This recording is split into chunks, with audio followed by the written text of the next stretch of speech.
Saudações, investidores! Agora o Bitcoin cotado a 36.100 dólares. Bitcoin que mais uma vez demonstra força e rompe a máxima histórica. Hoje meu principal objetivo vai ser, a partir de uma análise técnica e de sentimento, te mostrar possíveis oportunidades que a gente pode ter depois desse all-time high. Além disso, eu quero abordar dois temas teóricos muito importantes no criptomercado e no trading. O primeiro tema, quero falar com vocês por que o Bitcoin e outros criptoativos conseguem ter esses pumps descomunais sem corrigir e sem respeitar basicamente nenhum indicador, né? E também quero mostrar para você como que mesmo assim a gente pode operar. Então eu vou pegar um pouco mais fundo no que eu comecei a falar no vídeo de ontem, que tem a ver com tempos gráficos e operações. Então, bem-vindos a Investidor Moderno.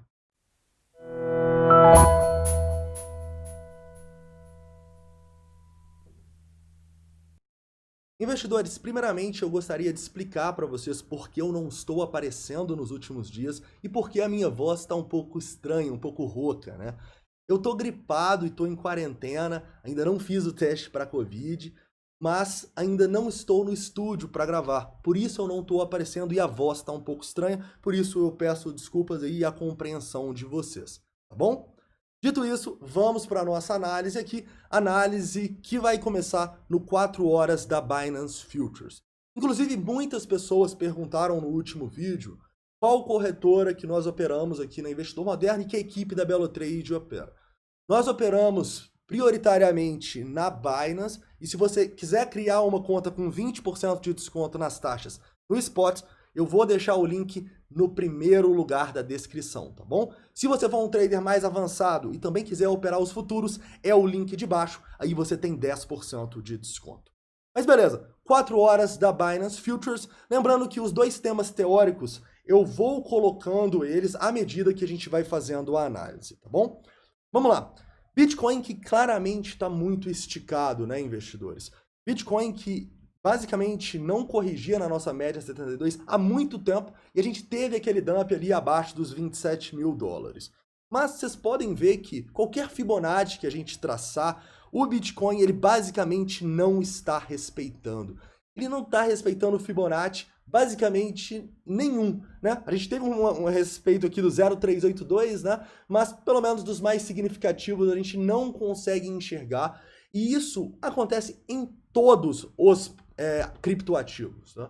Nós vamos abordar um pouco sobre isso, mas eu queria explicar também o risco envolvendo quando o preço estica demais. A gente sabe que nada só sobe, né? E uma hora a gente vai acabar tendo uma correção no Bitcoin. Mas o nosso papel como traders nesse momento não é tentar adivinhar onde vai terminar esse topo. Não. É analisar o price action do Bitcoin até ele demonstrar pra gente que ele perdeu força e tem uma correção. E uma correção mais forte está por vir.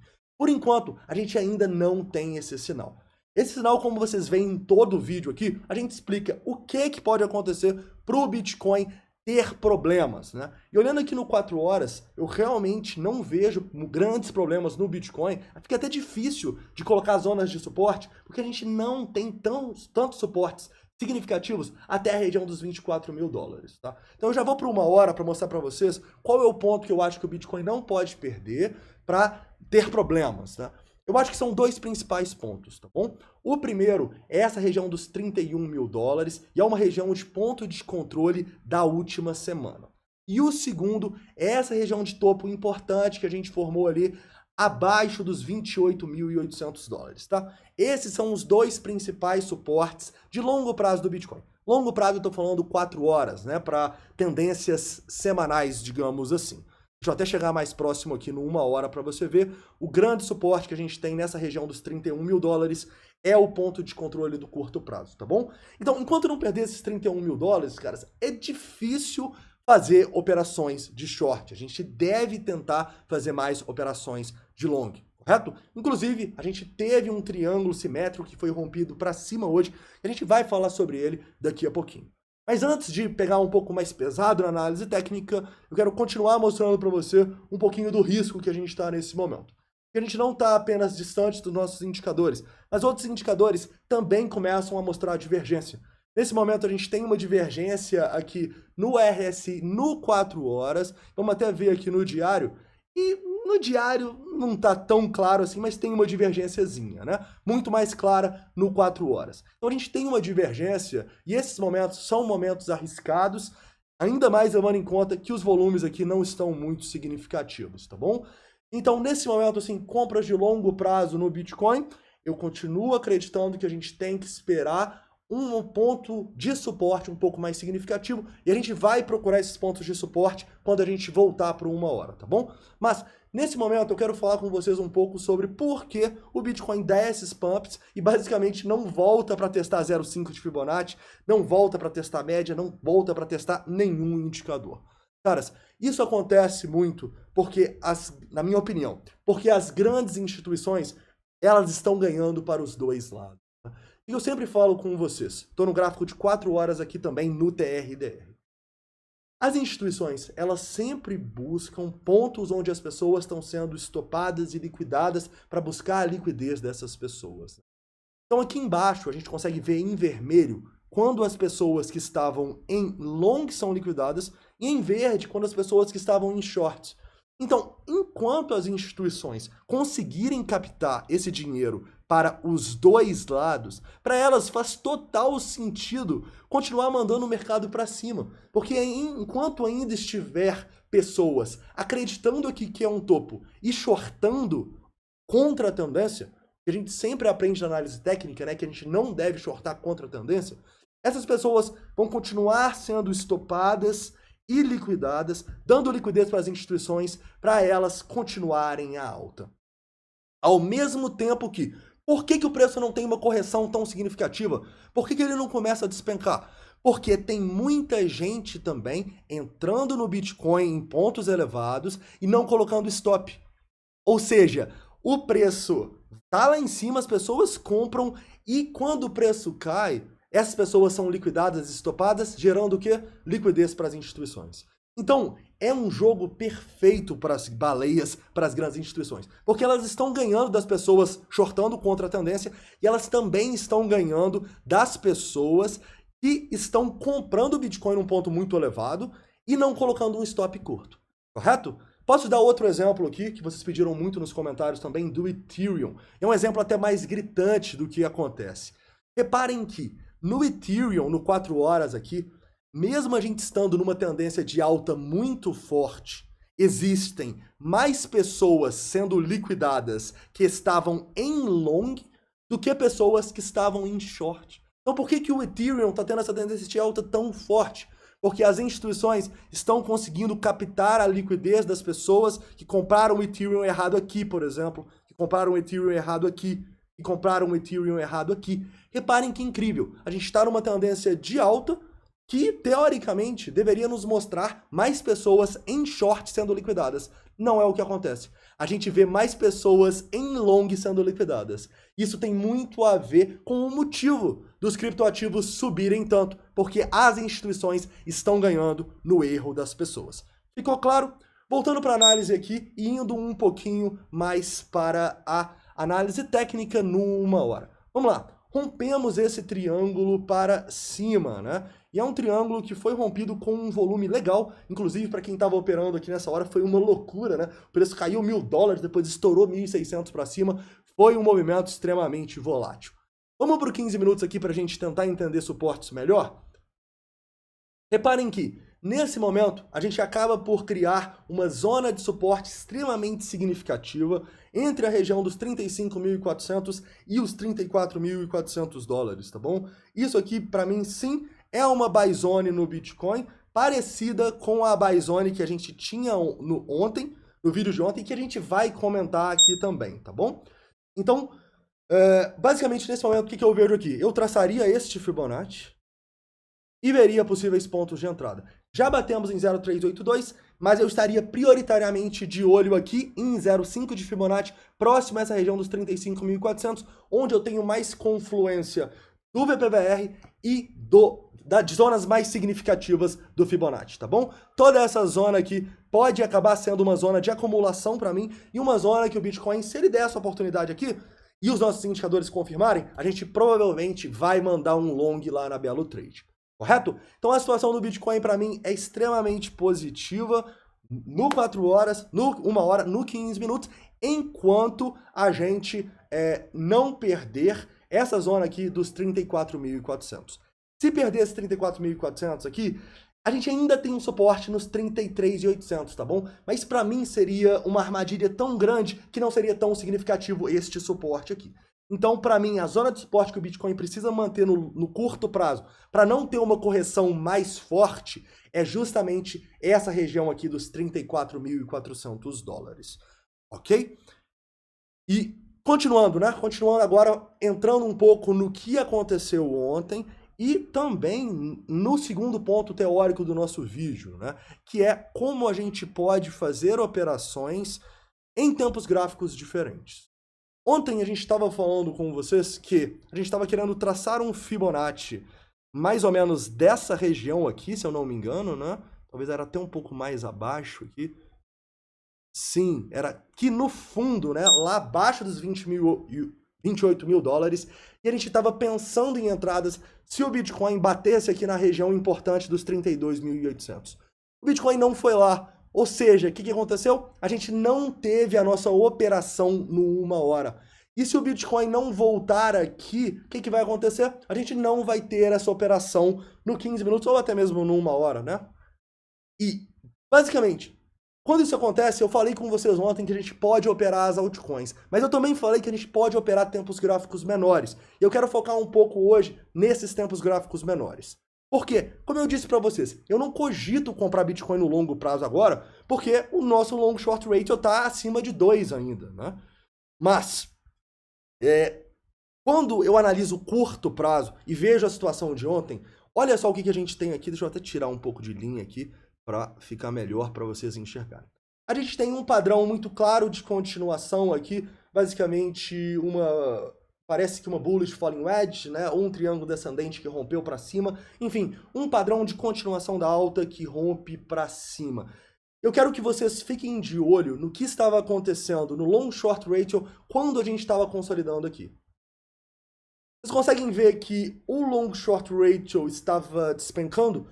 Ou seja, se a gente está num curto prazo formando um padrão de continuação e o preço está rompendo para cima, e a maioria das pessoas começam a apostar que ele vai cair, é um sinal que ele vai conseguir romper. E por que é extremamente importante a gente entender essa diferença aqui do curto prazo, isso aqui é os 5 minutos que eu estou olhando, e do 1 hora, que era a operação que a gente estava pensando ontem. Porque se a gente confundir os tempos gráficos que a gente vai operar, a gente não vai conseguir fazer um gerenciamento de risco adequado. E se você não tiver um gerenciamento de risco adequado, você pode ter certeza que você não vai ser consistente e não vai sobreviver no criptomercado. Vamos a um exemplo prático. Como que a gente poderia operar aqui? Pô, long short ratio está despencando, padrão de continuação, a gente rompeu. Vou entrar aqui? Claro que não. Muitas instituições acima, né? Tem que esperar o quê? Muitas instituições abaixo no book. Então talvez aqui nesse reteste teria uma possível operação, ok?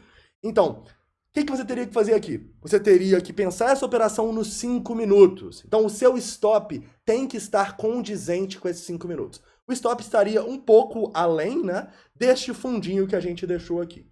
Eu falo isso porque não podemos, de forma alguma, acabar comprando o Bitcoin num ponto arriscado e deixando um stop gigantesco. Porque muitas vezes, quando a gente é iniciante, a gente faz uma operação desse jeito. Ah, não, eu vou comprar aqui nos 33.800 e vou deixar meu stop lá nos 32 mil, tá bom? É um stopzinho aqui de 5%, mas se o preço vai lá e sobe 200, 300 dólares, sobe 1%, eu vou lá e realizo.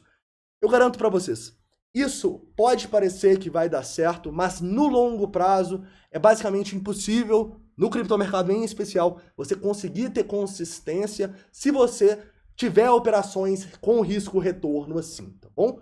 É por isso que, por exemplo, lá na Belo Trade, todo sinal nosso é obrigatório uma relação risco-retorno maior do que 1 para 1. Correto? Então, deu para entender a importância dos tempos gráficos? Os tempos gráficos, eles podem ser usados com os indicadores em cada um desses tempos gráficos, ao mesmo tempo que eles vão balizar tecnicamente o seu gerenciamento de risco. Você não pode ter um gerenciamento de risco de 1 hora num tempo gráfico dos 5 minutos. Deu para entender? Espero que sim. Mas vamos lá, vamos continuar e vamos estudar um pouquinho do que aconteceu aqui depois do nosso rompimento do nosso padrão de continuação e o nosso primeiro teste lá próximo dos 36 mil. Olha que legal, caras. A gente tem que, no teste, muitas pessoas entram em long e muitas pessoas acabam sendo liquidadas. Isso é um sinal, sim, de perigo. É um sinal que as instituições não vão deixar o preço subir daqui, pelo menos antes que elas tenham liquidação do outro lado. Então é exatamente o que acontece aqui, tá bom? O preço começa a consolidar e acaba rompendo para cima, tá? Esse movimento de hoje, para mim, foi impressionante, caras. Por quê? Porque o long short ratio não caiu aqui em nenhum momento, não dando muitas oportunidades para operações, ao mesmo tempo que olha o tanto de instituição que estava aqui, né, tentando não fazer o preço subir. Né? Eu acho que talvez elas devem ter distribuído nessa região, e a quedinha que a gente teve antes de romper a máxima histórica foi justamente essas instituições que distribuíram aqui para as sardinhas que compraram e foram liquidadas justamente aqui. Quando a gente tem essa grande liquidação de sardinha e muitas instituições querendo comprar abaixo, o preço simplesmente faz o padrão em V, que é lindo no criptomercado, e vai formar máximas históricas. Tá? Então, olha que interessante, caras. Nesse momento aqui, a gente tá também com uma possível oportunidade muito parecida no curto prazo que eu mostrei para vocês. Vocês conseguem ver que o preço começa a formar um padrão de continuação aqui, muito parecido com o de ontem, e o nosso long short ratio tá caindo. Então o que o Bitcoin está formando aqui? Parece que uma bandeirinha, tá? Então se a gente rompe essa bandeirinha aqui para cima e a gente tem as confirmações de sentimento que a gente sempre fala com vocês, a gente pode sim ter uma operação nos 5 minutos aqui, comprando Bitcoin quase na máxima histórica. É extremamente arriscado? É. Mas é uma possível operação, sim, tá bom? Uma operação que eu acho que eu não vou fazer, mas que pode ser feita, desde que você gerencie o seu risco e coloque o seu stop condizente. Você não deve começar uma operação aqui e colocar o seu stop lá na região, por exemplo, de suporte dos 33.400 que eu estava falando com vocês. É um stop muito grande para um potencial de ganho para mim que talvez não valha a pena. Correto? Então, deu para entender um pouco de como que é essa questão dos tempos gráficos no criptomercado? Então a gente sempre fica de olho justamente para isso, para os tempos gráficos e para as operações que a gente pode ter a partir deles. E aí que entra a beleza da análise técnica, porque vocês podem ver que eu utilizo aqui os padrões gráficos, o volume e vários indicadores técnicos, como o Fibonacci também, que dão embasamento para a minha operação. Eles me mostram onde eu tenho essa boa relação risco-retorno para, com a análise de sentimento e com os gatilhos que essa análise de sentimento permite, eu operar. Correto? Então é isso, caras. Eu espero que vocês tenham gostado dessa análise. Não esquece de deixar o like aí, se inscrever caso não seja inscrito e deixar todas as dúvidas, críticas, sugestões nos comentários. Um forte abraço.